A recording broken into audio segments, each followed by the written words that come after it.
Bon, je voudrais revenir sur ma prédiction de 1995, dont je me suis assez targué depuis quand même pas mal de temps. Je crois qu'elle elle n'avait pas été exploitée correctement. Et j'en pourrais faire ma critique, parce que je ne voudrais pas me retrouver dans le sillage d'André Barbeau, qui est très content d'avoir donné telle date en disant, voilà, regardez, non, non, l'astrologie n'est pas là pour donner une date précise, non, on s'aperçoit d'ailleurs par la suite, le problème c'est que on regarde là où oui, c'est comme, oui, on regarde là où il y a la lumière, là où on voit quelque chose, mais c'est pas sérieux.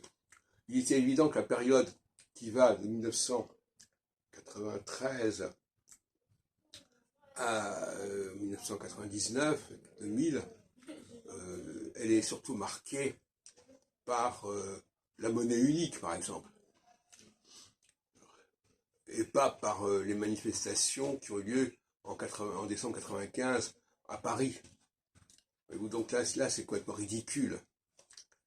Et il faudrait essayer de lutter contre cette dérive. Parce que il y a le contenant et le contenu.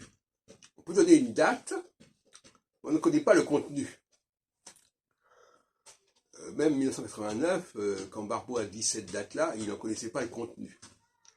Or, il est essentiel en astrologie de lier le contenant et le contenu. Autrement, une prévision n'est pas valable. Et on peut effectivement s'arrêter en chemin et ne pas comprendre.